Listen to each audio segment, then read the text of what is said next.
hesitate to remind you it is just game one. And game two is almost ready to go. It's time for the draft between Finem and DC.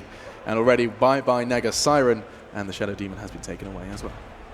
So same bans as expected from Finem. They want to keep it a fighting game purely. Like no super late game farmers, maybe one or two, but Naga and Alk? I thought I couldn't love Finem anymore.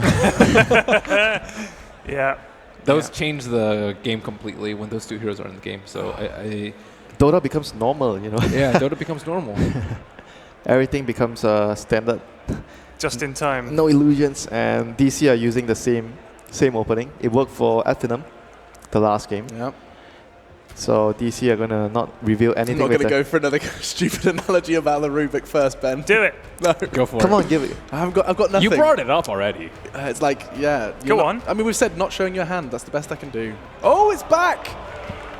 Wow. It's back. The bounty hunter that brought victory to Finem. The stealth duel. But brought victory half the time. 50% of the time. They didn't go for the bat, though. I think Yeah. that DC probably would have expected them to go for the bat, maybe expecting that they could counter with the Nyx themselves. So I think Finem, like, they see the Nyx as like a hero that's really good against the bat, though. Every time they pick it against bat, and they probably feel like, why do we want to go for the bat when we think that Nyx is going to make life hard for the bat? So why not just go for the Nyx instead? Yeah.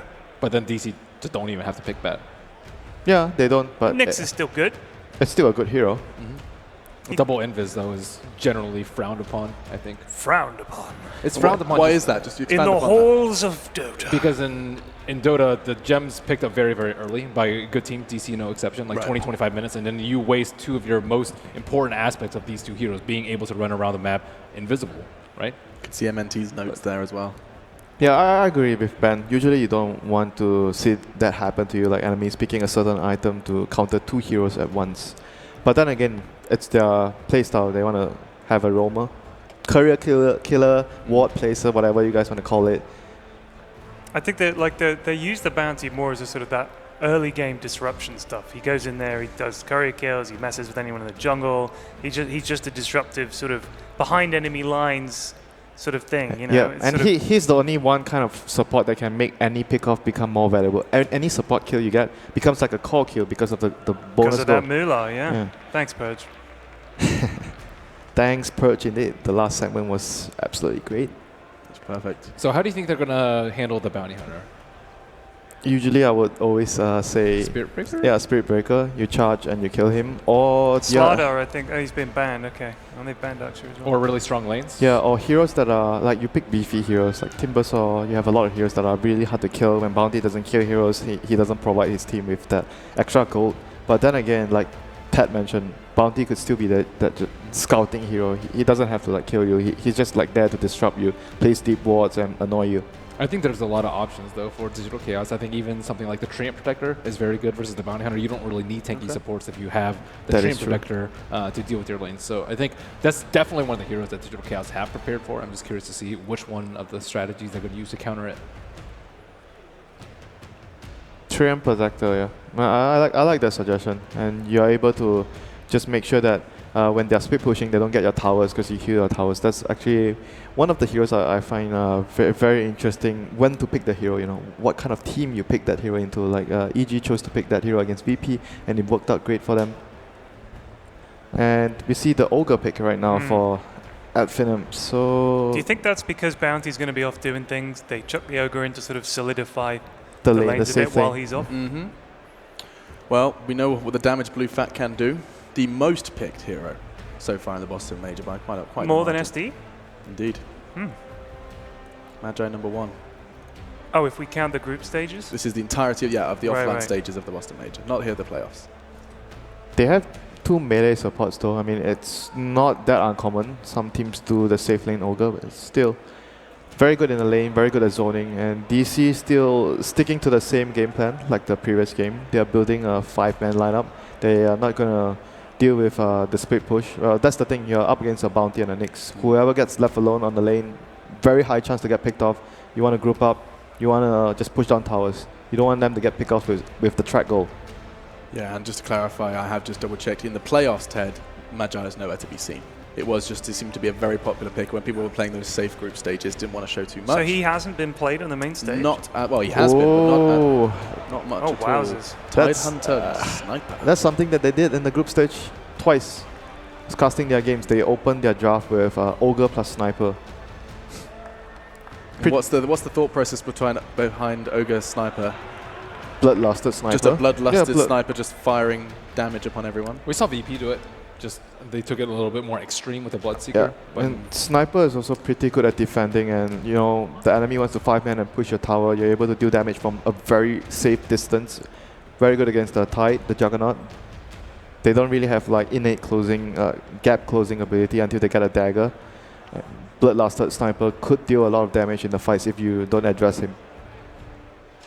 Bloodlusted Sniper with 2 track, you know, invisible people running around. Yeah, he has a lot of heroes that will provide distractions for him. So pretty good sniper pick here for Finem. Especially when they picked their offlaner, like Clockwork and some of the other offlaners. Bat, I think, are like really good at dealing with the sniper and forcing him to Tide come is to not that good. Yeah, Tide, he can't close the gap. Like if he blinks and ravages, like the team isn't going to be able to get to him. So what do you think the thought process was behind DC? It's not like it wasn't an option.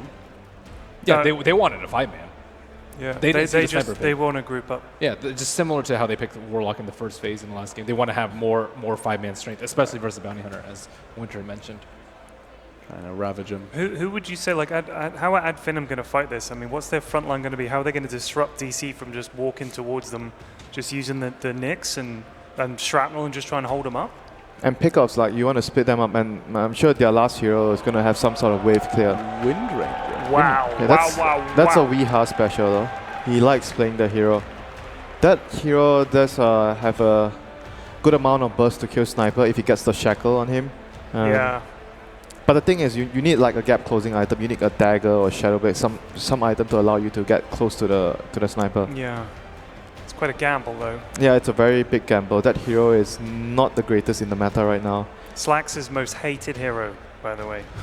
Most hated? He hates her. What is there to hate about the Wind Ranger? He hates her because I think he's played too many games with a Wind Ranger that does bugger all. Like that's the thing. You know, you have those Wind Rangers just like, I'm going to pick Wind Ranger, does nothing. Like, I want to be Legolas. I mean, there was definitely a period where Wind Ranger just killed everybody in every game. Like, it was just ridiculous. What? That was bad. I'm not necessarily saying it was good. Winter, stop flaming, please.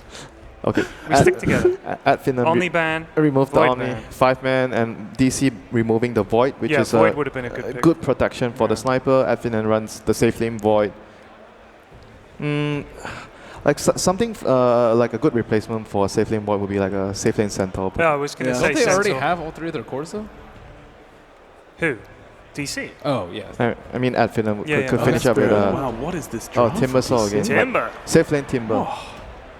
Wow, you guys said it was a gamble, but DC, I mean, this is for survival in the semi-final. This is not to get to that beautiful grand final. This is simply just to stay afloat. You liking it? DC will be like a 5-man draft, and the other team will be splitting up, trying to take scrappy fights. Same idea in the game number 1. And Finem did it. They did it in the first game. They did it well. Mm-hmm. Well, with that said, I reckon they got it to her. Okay, well, you have got Finem quite literally in your pocket, so we'll see how that plays out for you. And to help guide you through this one, to really answer the question, are Finem still going to go further in this tournament? It does stand for to the end, and what better end than the grand finals? We'll see if they can get there, or if DC and their kooky draft will get the casters hyped. Let's find out, though, with Gods and Capitalist. Kooky but legendary, it's a Weeha Wind Ranger for Digital Chaos. And their backs are finally put up against the wall. They go with something that they ultimately trust the most. Combined with an Earth Spirit, we are going to see DC taking the early game control. Gods, do you feel like this is actually going to be able to put Finem off a little bit? I mean, it could. To me, it depends a lot on how well Bounty Hunter can do. If MNT can have that early game impact, if he can find abilities to contest the Earth Spirit's rotations, find couriers. I can't imagine he'll find another courier snipe, but who knows? This guy just seems magical. If he gets the scouting information, this game can go okay for Finem in the early game, but I think there's a lot of pressure on him, whereas DC have very stable lanes. They have 3 cores that should all be able to get some decent farm in their lanes. We have Wind Ranger, a classic. Resolution should do fine on the Jug. I think DC have the more kind of stable, easier to execute draft. Maybe next time has certainly outperformed in this tournament as a 4 position. He has been probably the most disruptive player of the whole entire tournament. We'll see if he can do it again with his Bounty Hunter. I'm sure Digital Chaos are watching those games, and they'll be a lot more careful with their couriers. But maybe next time, he's going to try and outplay it. Digital Chaos are going to start lining themselves up for a bottom lane push out here towards that Bounty Rune. Not really giving any early information to this Bounty Hunter whatsoever. Doug's just sitting mid. He hasn't decided which rune he wants to go for yet. He's waiting to try and get the intel as to which is going to be safer. Gambles on top, and that will be the right call. They had the Radiant Ward on that by the cliff to guarantee him this top rune, and there won't be any kind of a fight breaking out. So Weehaw will take the bounty, Thug will take the opposing bounty rune, and we will have that 1v1. How do you think this 1v1 goes? Wind Ranger versus Sniper? It should be all right for both. I think there should be a bit of a farm trade. With the Ogre's influence, it gets a bit different, and of course, Bounty Hunter makes it a bit tougher for Wind Ranger. Can't get the salve out. Is he going to just run it? I've seen him do this where he just runs high ground and gambles for it. Yeah, that's exactly why DC pulled it back that extra little bit. They put it behind the tier 3 tower just in case. He's made that. That was what the qualifiers when they won. That he made that play against like Team Secret or Team Liquid. Oh God, Weehaw's going to be blowing us kisses all game long. I'm not sure about that one. Spartan sitting in lane here with the Sniper, trying to make sure that he's going for it. Oh, he thinks it's too far away. Doesn't want to go for it. So maybe next time tries to go for a bottom lane. They manage to get the telekinesis into a spin here. Skylark in some serious trouble. Begins to outrun his opponents and has the impale to fall back on as well. Does manage to get ahead of that first blood attempt. So good trade for him. The salve for the mana of the tri-lane, staying alive and getting this creep wave now to his tower. That'll be at least some guaranteed experience going his way. So nicely played by him. It does feel like Adfinum's lanes aren't all too strong. The Bounty Hunter not able to help out the lanes all too much. You've got just the perhaps top lane, which is slightly, well, top and mid lane should be okay for them, but they're not winning hard in these lanes. There's no lane where they're like zoning anyone out. Every single lane DC is getting farm and contesting the experience, whereas Skylark's going to have a rough time in this bottom lane without any help. Even maybe next time's influence has clearly been countered. No courier sniping, and even the Earth Spirit is going to make things rather difficult. They're going to go for a blind roll in. Misery actually misses his own boulder, so doesn't get the quick jump. Either way, he would have been off the mark. It's going to be a dust blown, dust on cooldown, and maybe next time hopes to be able to contest the 2-minute rune, but doesn't look like it'll happen. Misery. He's happy to just get his salve out. He's like, finally, I saw the Bounty Hunter bottom, get to use my courier. That is the one really favorable thing about Wind Ranger in this, right, is that Wind Ranger does not take that much early harassment from either the Ogre or the Sniper, so it's not like he was in too much danger. He didn't have to blow through a bunch of early regen and required that courier nice and quick. Weehaw taunting again. Counter ward's going to be laid down as they get a bit of harassment. What do you make of the build? The Fire Blast over the Ignite for the Ogre? That's not what you'd normally expect to see. Yeah, I'm not sure about that. Maybe he's feeling like the stun is a little bit better. He's got to wait for Weehaw to pop the wind run and that extra bit of movement speed. He wants to counter it with a hard stun. At the end of the day, you're picking this hero for the level 4 Bloodlust, I guess. So yeah. Everything else doesn't matter. I've seen this guy get like a 1-1 full build and then start getting stats. That's just how he plays the Ogre sometimes. Yeah, he knows his life. He is a walking Bloodlust, and that is all, and he accepts that fate. Well, as it stands, this mid lane is going all right for the Wii Ranger. He's getting out CS by the Sniper. I mean, it has been effectively a 3v1 lane at times. Misery's coming in to try and stop this neutral suicide. Spartan will have to take the longer trek back to the fountain. Top lane, Moon Meander's going to be dropped a bit low here. Maybe next time. Already pops his head out. They're going to try and get him with the Whirling Death. Fortunately, there are a lot of magic stick charges there for Moon Meander. He's built up over the course of this lane. We haven't actually talked about the top lane too much, but that's, of course, we have to talk about mid so much. Thug gets gone on by Misery. But both back away. Still no first blood. Considering both these teams in their aggressive posture, we have an aggressive tri-lane from DC. We know Adfinum want to be able to get aggressive in the laning phase, particularly with this Bounty Hunter, but it seems like both teams are walking this sort of dance of death. Is he going to find the curve? It's going to come out with the bottle soon. He's now got level 2, which means Janad, he hasn't skilled it yet, but you want to kind of keep it options open. Shuriken Toss for the ganks is a little bit better, but Misery going to be the target here. Does have to roll himself away. Nice block by Spartan. This will be your first blood. Now they turn their attention towards Weehaw. Weehaw's going to be forced to use the wind run. Gets himself out of there. But just as we start talking about first blood, Adfinum strike. So we'll get this bottle back up. Weehaw will be fine, but yeah, there's the first blood. That's going to give a nice little edge to the Ad Finem supports early on. Spartan getting some nice gold for that one, considering he wasn't really getting all too much. And top lane's going pretty well. You kind of mentioned, like, it's time to perhaps talk about that. It's been a bit of a farm trade, I guess, so far, with Madara having a small edge, but Tide getting more than enough farm to kind of justify leaving him in this 1v1 matchup. Yeah, it's a lane that Tidehunter can't necessarily do much against a Timbersaw, right? He's got physical damage coming from the anchor smash, so as long as Madara keeps up those high levels of reactive armor, we should be fine. Stun goes out in Weehaw, still has the win run though. They're just kind of forcing him to use it. And that just means 12 seconds, he's kind of out of lane. Not able to really push forward aggressively. Maybe next time. Taking a couple shots there from Misery, so will Skylark. Skylark's just trying to get the easy camp pull and get whatever experience he really can afford. Interesting to see that. Nice kick. Ooh, maybe next time sidesteps it. Impale goes down on Saksa, just in case. So Moon's made the long walk home, leaving his lane. Something you often do when you want to go ganking, where you're like, okay, I've got no HP mana, I'm going to walk home and then look at the lanes. Can I TP mid or can I TP bottom?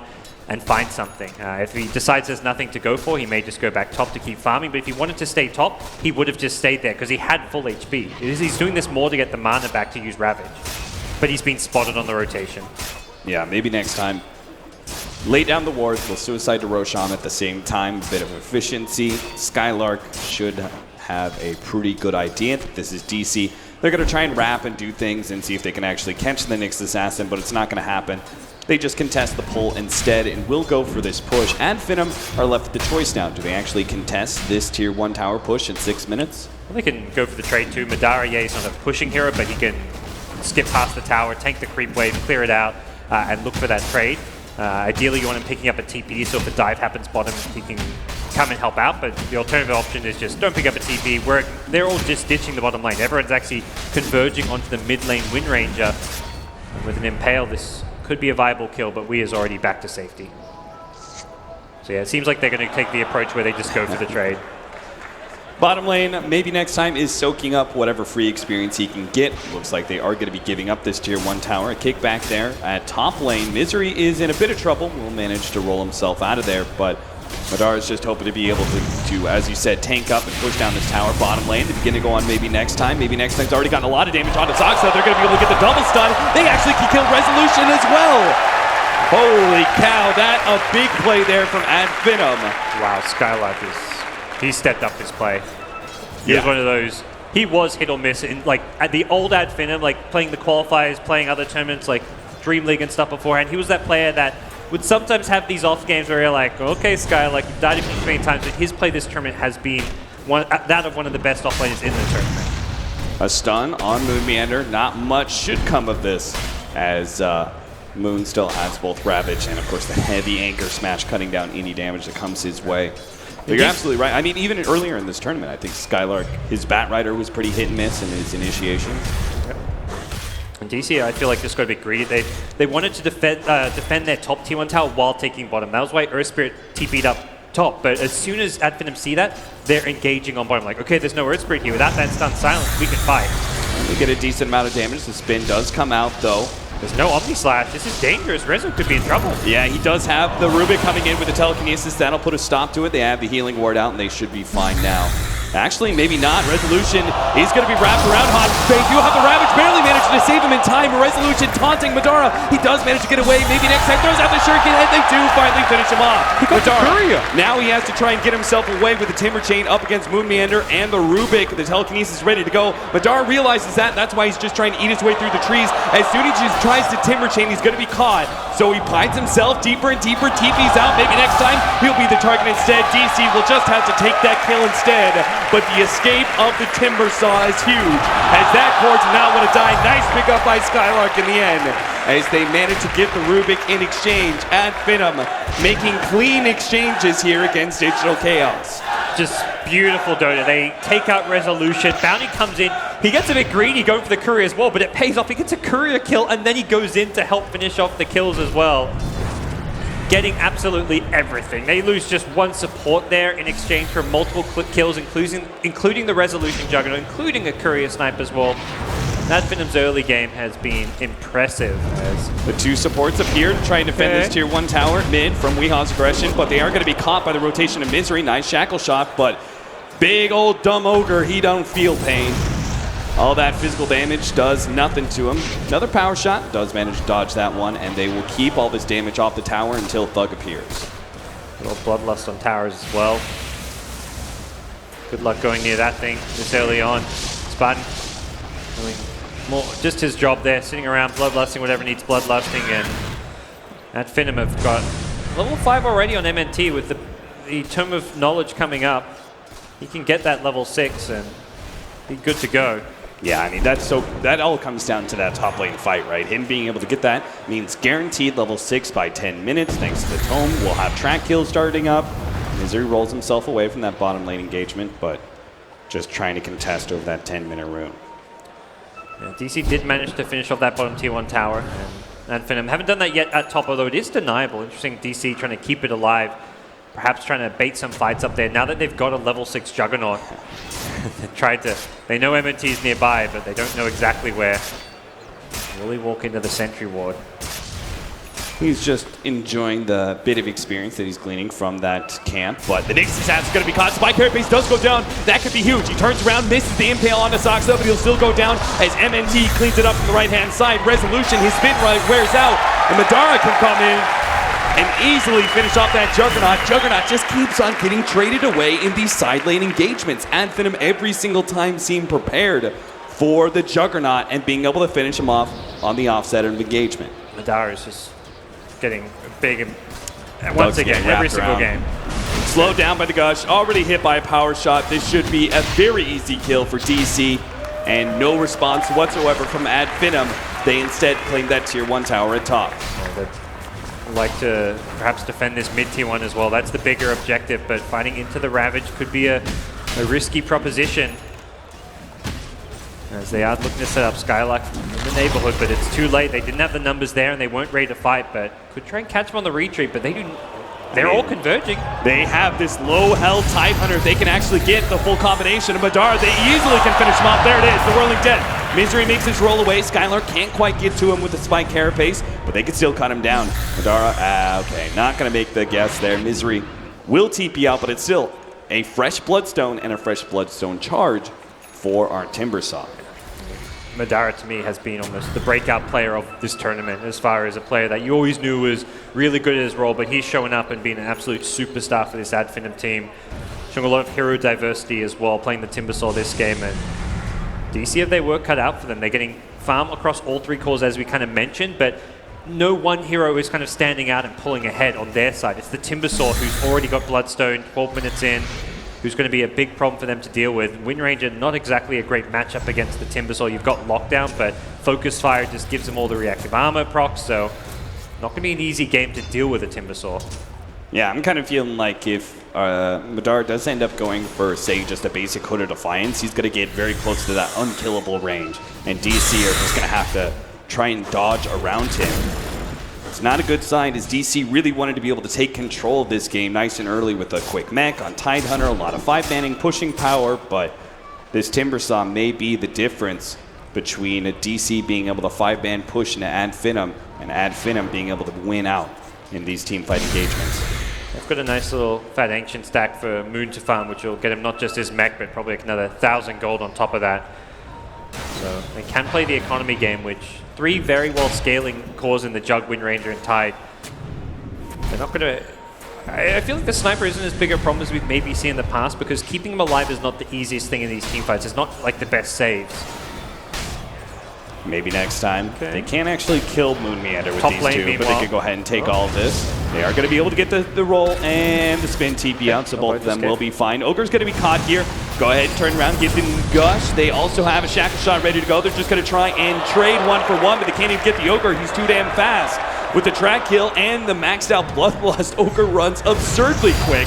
475 movement speed. Shuriken onto Moon Meander brings him a little bit lower. Are they actually going to be able to do anything about this? They're waiting for another Assassinate. They might just be able to finish him off with that magic damage, but here comes the Meg, and they go in a bit too deep. The Timbersaw is here. Maybe he can get the turnaround kill. Does manage to block him out. The Shuriken goes down, but still, A big win there for Ad Finem surely with the extra help of track kill gold, and they're going to be able to take some of these bigger Ancients. Yeah, that's really nice for them. Madara able just to sit there tanking. Nyx Assassin, he appears. We are right outside of the tier 1 tower range, does get caught. Moon Meander, he TP's in, but he can do nothing to save his ally as Ad Finem have clear control over DC's map. Man, we just haven't seen that big team fight from DC. Yet to see the Ravage come into play, and it's been Ad Finem making all the moves. They're doing such a good job of splitting DC up using kind of the chaos factor.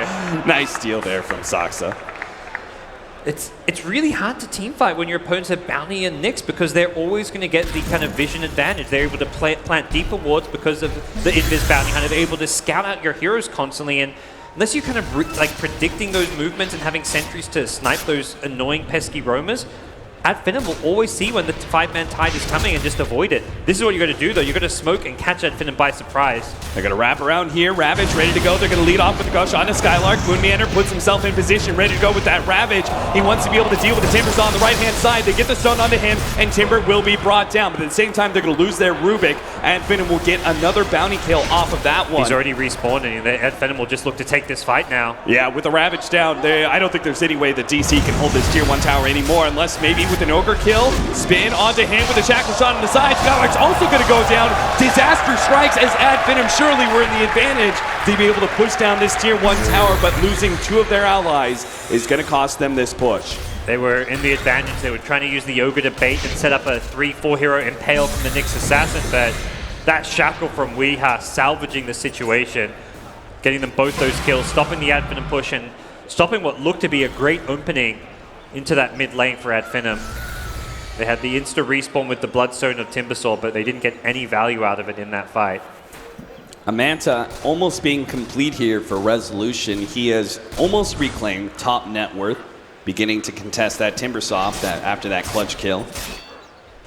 That Timbersaw not able to get off his suicide meant a rather large bounty going the way of Digital Chaos. That's the thing with Ad Finem, like you can take a fight and against them and you win it handily, but they'll just keep coming at you. They are not afraid. It's almost like a slightly MVP-esque way to the game where it's like you lose a fight, well, let's just go again. Let's just keep on running at you, trying and playing this scrappy, brawling style Dota. Ad Finem lose a fight versus the Ravage. They know it's now on cooldown. They take a tier 1 tower. Nice pick up. The Assassinate leads into a double damage from maybe next time. He's able to get the kill on Saksa on the way out. Well, Skylark's in behind the tower. Oh, they're going to be able to get Weehaw as well. He gets caught by the impale and assassinated by Thug. Now the pull up. Misery going to have to roll away. Will manage to get over the cliff. Resolution right in the middle of all these heroes. He'll take the courier. Thank you very much. TP's out. Physical damage is a little bit there from Ad Finem, but not even close to bringing down a tanky Juggernaut. So instead, they turn their attention towards the tier 2. DC still lacking a Ravage for 20 seconds. Ad Finem feeling comfortable taking this fight. It's a bold play from Reza going for the Courier Snipe. It's the kind of play you need to just like boost up your team's morale to see a guy like Reza go in, snipe a Courier, TP out in front of 4 heroes. That's going to at least feel a little bit good for DC after losing the Wind Ranger. Things are going to get more and more difficult for them as it's going to be a full pipe on Madara. So we're seeing more and more out of some of these Timbersaws. When you've got this early game advantage and you're 5-manning taking towers, going for these more team-oriented items like Pipe. We've even seen a Crimson Guard from WG Unity. And with a Pipe Bloodstone on your front liner, this creates a lot of space and room for your sniper just to sit back with Bloodlust and just peep people away. He's going to have a Maelstrom to kind of back it up very soon, just to 600-700 gold away from... Oh no, he's actually already got it. Oh no, he just needs the glove. So he's 300 gold away and he'll have it as... Thug will become a big threat in these team fights once he's got that bit of extra magic damage to go with the Bloodlust. Yeah, Maelstrom really is the perfect item, right? You've got a huge amount of attack speed. You're going to be able to give yourself some lane push. You'll be able to shove out these lanes alongside the Timbersaw so you can get good map control. And the mid-game damage is incredible when most of these heroes are lacking any extra magic armor. Those procs are going to be able to do a whole lot. 14-8. DC are actually trying to group up here. They have the Ravage ready to go. They're going to try and take an objective in that tier 1 tower at top lane, it looks like. But as you pointed out, Ad Finem, when the Ravage is up, they can go ahead and just dodge. They'll look for the trades elsewhere on the map. Scanning behind the tower, not going to find anything, and it will be the the dodge from them, and they're just kind of in position to scout out DC defending this. If anyone TPs to the tier 2, which is normally the first TP you'd see trying to defend this bottom lane, they will scout it immediately with either the ward or the bounty hunter behind, so it looks like a full-on trade from the two teams here. May even see both towers go down on top and bottom lane. This does help Adfinem a bit more because these are towers near the Roche pit. They don't really care so much about these top lane towers. They're not really much more than just money for DC at this point. So I feel like Adfinem getting the slightly better trade as far as strategic value of these towers. Looks like you are completely correct. Well, maybe. Tier 2 for tier 2, but DC are actually smoked up. They're going to try and TP in with the Juggernaut, leading things off. Then the Blink 4, they manage to get the Ravage onto 2. Already starting things off on the Timbersaw. They're trying to control him with the Silence and the help of the Earth Spirit, but a nice stun comes in from behind. Skylark hits 2. They've already picked off the Rubik, and now they're going to be able to get so much more coming forward. Chakra, and there it is. The Timbersaw's damage will force DC to retreat. They have so much magnetized, but it doesn't matter with that pipe. Chakra, and they caught it. Moon Meander goes down as well. The first core from DC in this fight falls, and a Timber Chain forward for them to finish off this tier 2. Yeah, it's where Wind Rangers is not the best matchup versus the Timbersaw. The Focus Fire giving him a ton of reactive armor, charges very fast. He may have been in trouble there if not for the Force Stuff. I was looking around like, who's going to Force Stuff? I didn't think that'd been fun, but Skylark with a first item Force helps push Madara into a better position when he's being focused in the middle of the entire DC squad. And that makes all the difference. For DC to get that kill, they need the Ravage with the Omni Slash. Last time that play worked at mid was they used Omni Slash. This time they didn't have it. Triple TP's back at Finem. Very comfortable in their position now. They have lanes going in both mid and top, so they're going to try and shove these out. They now, after that team fight, have about a 6,000 gold lead, 5,000 experience. Everything's looking good. They're going to be able to have a Maelstrom. They're going to finish off with this Dragon Lance. It looks like he went from having Maelstrom to now being able to finish up a full Hurricane Pike. So the Jug TP, he goes for the Blade Fury, not the Omni Slash, and he TPs maybe like half. If he TPs half a second early with an Omni Slash, they could have possibly killed the Timbersaw. That to me is the play. If you're initiating on the Timbersaw, you've got to burst him down. Yeah. Otherwise, you lose the fight horribly. Yeah, I mean, Juggernaut needs to be able to get out his damage before everyone else starts, trying to focus down the Timbersaw and we start getting those high reactive armor charges.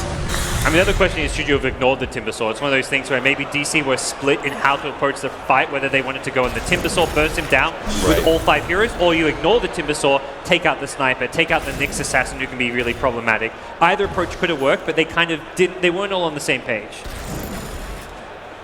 Now a gem for the Tide. I think DC feeling like Adfinem are just pushing forward a bit too much, getting too much map control, and this Bounty Nyx duo with their invis scouting potential is causing too many problems. Nice pickup. Resolution has his Manta and a Blink Dagger now, so maybe we're going down the mindset now of trying to put pressure on that Sniper, ignoring Madara, who's got double plate mails, a pipe, a bloodstone. I mean, I don't think you focus this guy anymore. It's just not possible. Well, yeah, I mean, I love seeing this double plate mail. It's always hilarious because now often the play is you go in him with the Omni Slash before he gets reactive armor procs, but now he's got a bonus 20 armor from the get-go. So once he's got, from the very start, you can't really Omni Slash him down, and I think now you do have to ignore him. Next fight may be all about Roshan. Dar's almost got his level 16. It's 23 minutes in. This dude has an absurd amount of farm and experience to back it up. Their Sniper is beginning to climb the ranks into real damage here, and he's already such a hard hero to hit thanks to that Hurricane Pike.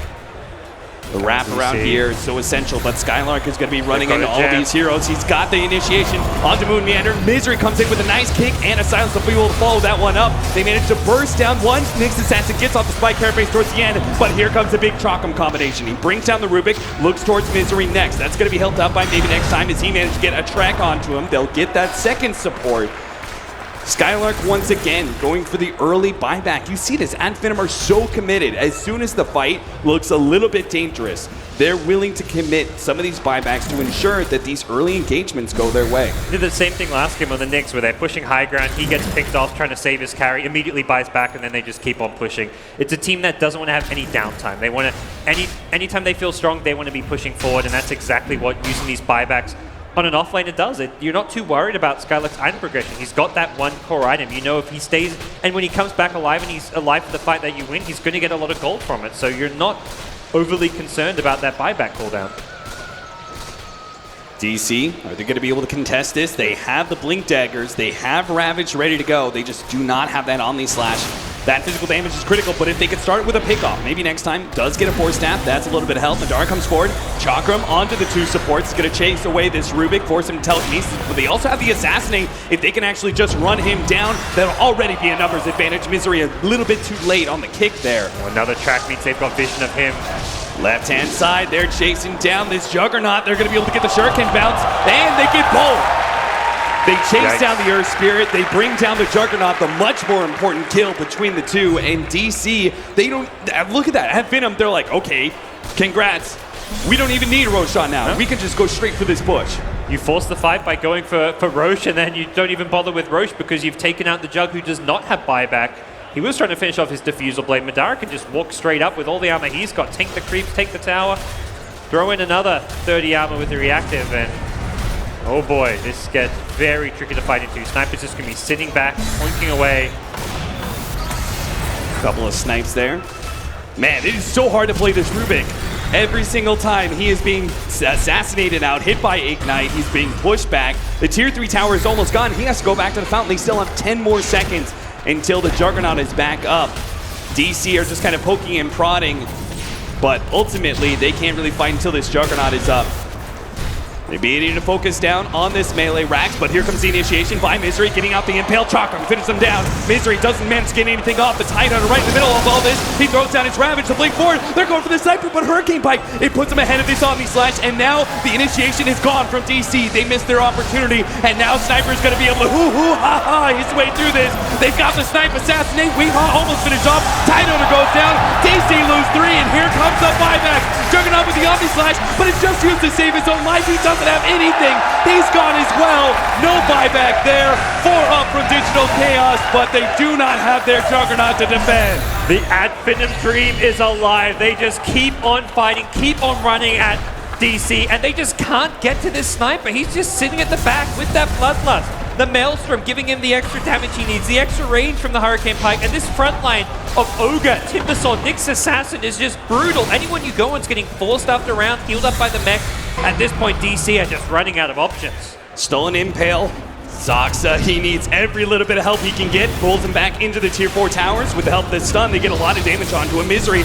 Hope to be able to couple with that one jump forward. Moon Meander actually with the help of the Shackle Shot almost finishes off Skylark. They managed to bring down Wind Ranger though, and that is so bad. Digital Chaos, they still do not have a big damage dealer, and Madara, he's just cleaning up heroes. They're going for the back line. Thug is the target. They gush him up, trying to run him down. They get more damage out, but it's just Moon Meander against the world. All of Ad Finem are here, and Moon Meander begins to get kited around. Thug, one step ahead, daring the Leviathan to come at him, but it's done! DC are gone! And Ad Finem, they're going to the Grand Finals! Grand Finals, that is a statement. Their first Valve event. They've done it, they have overcome team after team. Their first 2-0 victory as well against their toughest opponent. This team gets better with every single match. They're showing diversity. You think, okay, we know what they like to play. You maybe have to figure it out. Then they pull out something new. And the crowd is fully behind Ad Finem, begging to be let out of the booth. They want to be on stage. They want to embrace these fans, as the fans have fully embraced them.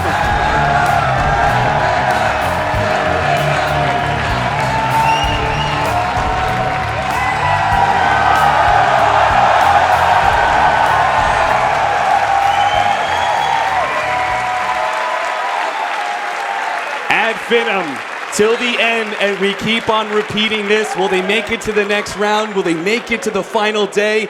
Will they make it to the grand finals? The answer is yes, yes, and yes. Ad Finem have done it. Every day, like, there's someone who's like, okay, Ad Finem are good, but they're not good enough to beat LFY. And then the next day, someone's converted like, okay, I believe in Ad Finem. Day by day, like one more talent or one more like viewer out there gets switch over to the Ad Finem side. They just keep getting people behind them. The fans keep driving them forward, and they're in the finals now. Anything can happen. Even though OG's a 2-time major winner, it's hard to even call them heavy favorites against this Ad Finem squad. And that's the other part of this wonderful storyline, right? It's not just underdogs. They're going up against all these other players, all the 3 other semifinalist teams, right? All had players who were 2-time major winners. Yep. They were looking for that 3rd trophy, and Ad Finem is the only team who could actually contest that. But can they actually do it? Panel, do you guys believe in this? This is OG versus Ad Finem in a grand finals. I don't think anybody would have guessed this can happen, but can they finish off the Cinderella story? Gods, I mean, these are those moments in esports that will always be remembered, right? Like, you guys just got to cast a game that I genuinely do not think will ever be forgotten about. These Greeks have just blown everyone's minds. These are human beings exceeding expectations time and time again. You know, in the group stage, there were a few Ad Finem fans, and in the viewership, maybe 2. But here in the Boston Wang Theatre, it does feel like as time has gone on, more and more Ad Finem flags have popped up, more and more louder cheers have been made for Ad Finem, and now they find themselves a team that has accrued 30,000 just over in prize money until the Boston Major, and now they've already got 500,000 for this game of Dota 2. That's pretty crazy, right?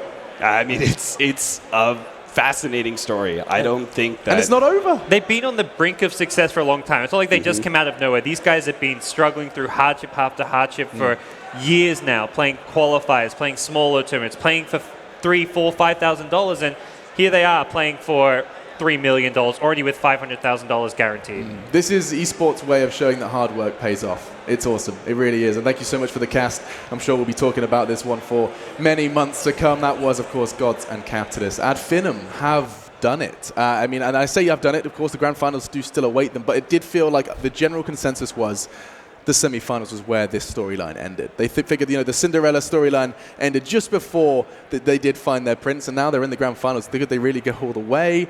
Good grief. My panel is joining me. I need to stop talking. It is, of course, Winter, Malini, Imperium, Flax. And, I mean, we'll start with you, Ted. You've believed in them since the beginning, but this still must feel... I'm not sure it was quite the beginning, but I'll take credit for that anyway. As soon as I saw them starting to play, and you saw them playing their game, it was hard not to believe that they were going to cause big problems for some of these bigger teams.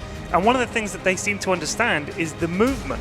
Their movement around the map and their ability to completely surprise teams, to flank them constantly. 2 people popping up. It's like, who are these guys behind? The power of the Nyx and the Bounty Hunter is that they don't just use it to disrupt early, they disrupt fights. If you're playing against a team that wants to group up, they understand how to play against you. They're constantly flanking and looking for movement and angles, and then they're using players like Madara with heroes like Timbersaw to just constantly disrupt everything else, diving to the back line and killing people. It's just incredible play. There was doubt in the draft. The double invis, Ben, and had your ears perked up, you were a little cautious about it, but they seem to put it into action. Skylark had so many double impales this game, and even though they did have, they were very cautious with the chicken, but even Mech, maybe next time, got a chicken snipe in this game, right there. 30 seconds ago.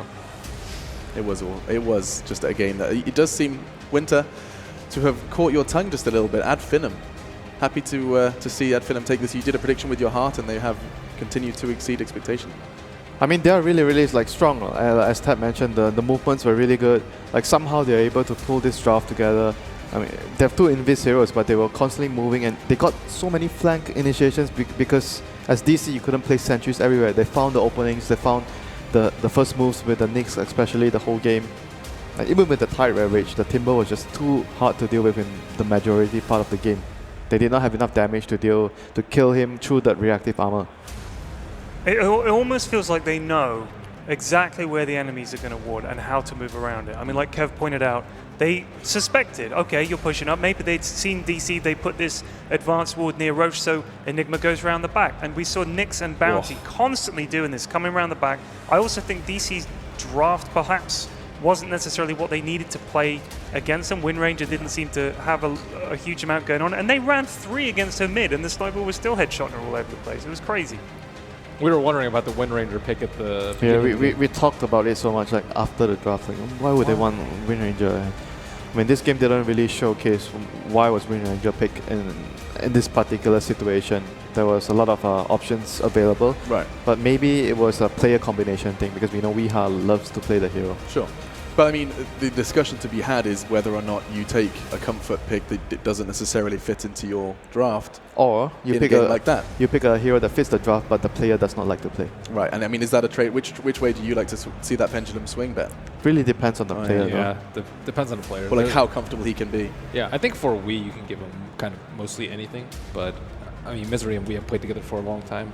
But yeah, this game he did get an iconic hero, but they lost 2 of the lanes, I think, as a result. Like the Sniper is a decent matchup versus the Wind Ranger, and the top lane where they put the Timbersaw versus the Tidehunter, that was just a disaster. Moon did play very well in that matchup. That matchup is like so difficult for Tide, but he was able to get a good amount of farm, didn't really lose the lane too badly, and he transitioned and moved around the map to help his team after the laning phase. But still, like overall, the general idea of their strategy, grouping up, they didn't really execute it very well. Like they couldn't. They were constantly getting picked off by the bounty. The Nyx finds a pick off here. The push just didn't come for Resolution's team. Look at his face. I mean, there's a guy. I every time the jug popped up, I was like, oh yeah, there's a jug in this game. Like the impact of most of their heroes was so minimal compared to Madara, who just seemed to be everywhere. Like he had that great start. All right. You know, maybe against Tide, you definitely favor the Timber. Moon did well, but they had no answer to this Timber. Again, like he was just able to do whatever he wanted in the game. Timber was just a great last pick, though. Yeah. It's so interesting as well, isn't it, that we have a team, DC, who didn't drop a single game. Neither, mind you, they could not be touched by any of the other teams here in Boston, and now the Greeks show up. And it's a 2-0. You what, if they beat OG, that is the greatest major story I can imagine. Like it's just unbelievable. Your first major, and the team that they've beaten, the way they've played, the way they've approached it, their attitude is just unbelievable. Resolution, kind of the realization of what was to come there as the DC dream ends in the semi-finals. For a lot of us, it did look like an open and shut case. I mean, and yes, the predictions didn't reflect that, but in terms of favorites, I mean, DC were hands down expected to take that victory away, and it does seem like the primary criticism you guys have is that secondary draft, right? I see you nodding, Winter. Just not happy with that one. But what about in-game? Once the draft was done, they must have had a game plan for that Tidehunter, must have had a game plan for that Windrun. Yeah, but like what Ted mentioned, the movement, they expected so many of their movements. Skylark on the Nyx in particular, I think he was the biggest playmaker in that game. Look at his reaction. He knew he made so many key pickoffs in the game. He was running around, avoiding sentries, getting the first move for his team, getting easy pickoffs with the track goal on top of that. And you know what? His teammates know it, because the other day when I saw them coming out, Spartan, we were out the back there, and Spartan said to me, he said, look, Skylark, he said, he's the best off-laner of you. And we were like laughing and joking about that, but he's looking pretty close to being, I mean, all 5 of these guys have excelled in their position. It's not like they have one star carrying them. They are all playing amazingly well, and the communication is almost telepathic. The theater is on its feet. Oh, people are going nuts. I watched some of Game 1 down there. People were going bonkers for AF. I mean, yeah, you can't not love this. And a lot of the players on the other teams were like, we love these guys. Yeah. Like, we just can't get enough of them. They're great. They were watching the game. You would say that if you were to lose to any team in this event, you wouldn't mind losing to Finem. If you had to choose. If you had to choose. That does make sense. Well, you know what? This is going to be fun, because maybe next time is standing by in front of said crowd. He's hanging out with Slack, so I'm sure he's going to get a very warm welcome. Hello, everybody. I am here with Maybe Next Time. 1 year ago, Finem was formed. You never swap players. Over that 1 year, you've earned $30,000. It is time to play for $1 million in the finals of the Boston Major. How are we feeling about it, buddy? It's amazing. It's just shock right now. You can't really realize it. It's an insane feeling. I can't describe it, and I don't know. Really, it's unbelievable. You know, we came here because we didn't think that we're just gonna be here. We wanted to win, right? But coming all the way here, beating an insane team like DC, I mean, just a wonderful feeling. Absolutely. There you go. So, thank you. So do you hate couriers? What's the deal? Can we talk about this? Have you completed the courier challenge kills yet, or what is going on? Yeah, I used the quest thingy inside the official, and I killed 3 couriers, and I'm like, okay, I got this. Then I went back and saw, oh shit, it's not done yet. So have to keep going, you know? But no, it's just that I have, my cores are really greedy. They want farm, so I have to do something to help them. So I just kill couriers, you know? Yeah, absolutely. Now, you actually saved your teammate's life there. He was escaping on the Timbersaw, and did you kill yourself to make sure that he escaped? Is that kind of your position on the team, the suicidal to help? Sometimes you just gotta take one for the team, you know. He's like, I'm like, okay, good, dude, good luck. And he says, please come save me. And I'm like, oh, well, okay. They're like, okay. All right. Now, I talked to OG. They tried to get the crowd a new chant going. They said, go OG. Everybody liked it. I figured now that you guys are in the finals, we need to hype up this crowd. We need a new chant. Do you have any ideas while you're playing for them to yell out to you? Have you ever watched the movie 300? You just go, "Ow! Ow! Ow! Oh, oh, oh! Oh, damn, this theater just got electric, sir. Well, congratulations. We are so happy to see you in the finals. Guys, you're all wonderful. Thank you. Thank you. And we'll see you at Finem versus OG coming up in the grand finals of the Boston Major. Back to you guys. And that is just awesome. Hearing a crowd, thousands of human beings, bashing their chest for a team that has already done something rather phenomenal. It's going to be awesome. This grand final has just, I don't think we could have had a better grand final in terms of just raw story now. Like if you think about it, right, just for a second, I know we will have plenty of time to build up to this when it is time for the grand final, but OG trying to get a third, no team has ever done so, or Ad Finem trying to get their first ever major. It's very romantic for sure, Ted. Yeah, I mean... Here we go.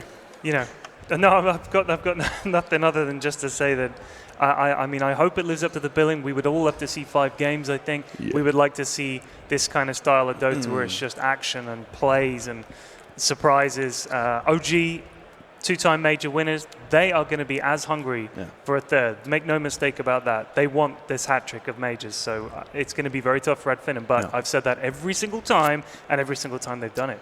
Yeah, we did hear as well from maybe next time, Ben, we heard him stating, you know, we took down a team like DC. Just want you to remind everyone at home why a 2-0 versus DC is such an achievement. We'll bring up the scoreboard while we do so, but I mean, this is big, right? This is a big fish to fry. Yeah, it's such a big deal just because I think that Ad Finem, like, they've had a lot of games, more games than any other team here, and they kind of probably expected a certain type of draft, but it keeps showing that Ad Finem have so many tricks up their sleeves. Like the Bounty Hunter and the Sniper, maybe not so much, but I think the Enigma in the first game, the Morphling in the other games, they use Wisp, they use so many different tools, and although they play a similar style, like each of these particular heroes that they pick just completely change up how the opponents need to play. And Winter, just while you do have the scoreboard in front of you, or you did have it rather, we can talk about the MVP. Skylark, you have been singing his praises in the green room during that last game. Yeah, he played like so well on the Knicks, like one of his best games of the tournament. But going and you've seen bad Knicks. Yeah, of course, yeah. But we shall not go there, you know. We're not going to go there, but I always say when I go into a grand final, I just want to watch good Dota, but this is the first time I actually want to see Ad Finem take the finals. Damn. Winter, it's so crazy. I think it's like, what's it in? Is it the Lion that hasn't got a heart in? The Tin Man doesn't have a heart. The Tin Man doesn't have a heart, the Lion doesn't have a brain. So the sorry, lion, it's definitely no, the not Lion doesn't have courage. I don't remember courage. any of this. There was a the yellow brick road. Straw Man doesn't have a brain. Come on, this is simple stuff. God, I don't know. I can't even remember what it's called. The wonderful... The Wizard of Oz. The Wizard of Oz. Jesus Christ. I'm sorry. I'm sorry, Pyrian. It's fired. Purge, do you know The Wizard of Oz? Yeah, it's actually too bad Red Eye's not here because he was actually alive when the movie was filmed. Hey! He would have nailed that. Oh, that joke was too good. I'll leave it to you. All right, thanks. Big fight here. This was when DC had the best advantage to actually take the win. He could have. This is right when Moonmeander was able to pick up his Blink Dagger, actually. So this is the first reveal of it. And if you take a look at the start of the fight, it looked like a pretty good initiation. They jump on the back line, they land a lot of their spells, but it actually wasn't exactly what they wanted to go for. And that was mostly just because of the amazing positioning that Ad Finem have. So if you take a look at the way that DC is approaching, they're smoked up. They're approaching this way. It's also daytime, so there's a lot of vision going around. Yeah, it looks like daytime. A lot of vision going around, so the smoke's going to break when they get close to a hero. So what happened is Madara positioned his hero towards the creep wave. That's obviously because he's insanely tanky. He's got a pipe as well as a bloodstone. So as soon as they get to this position here, they already revealed that they were smoked and approaching. So that gave them enough time to actually pop the pipe right before he got ravaged, which means damage blocking 400 magic damage. And considering the fact that the only item that Weehaw has is actually the Maelstrom right now, that's a lot of mitigation for him and his allies. Like, he's actually still alive somehow. And the other cool thing that happened on the backline was that the two supports are actually positioned around up here, and they swung around to hit the backline of supports as that initiation happened. So because he got the pipe off, because he was positioned high enough there, and they were able to swing around from the backside, and then Skylark landing an amazing 3-man burrow strike, or whatever the heck it's called. 3 disabled heroes. They keep everybody alive. Skylark gets there in time as well to force F the Timbersaw to the left to keep him alive. It was just honestly a super amazing executed gank by our team fight by Finem. Really just based on their positioning. Incredible stuff, and yeah, they pretty much just owned it. Lots of track hold that game. Oh, beautiful. Once again, Purge does just highlight some of the intricacies with whatever that ability is called. Impale. I looked it up because I always forget. I'm glad Kev forgets the abilities. There's too many. He's human. He's human sometimes. Yeah. It does remind us. And this is a reminder to you guys at home that the Boston Major is not over. This has been an enjoyable final day. It does feel like we are starting to reach that big, big game we've been talking about. It stops. All the best of 3s are done now.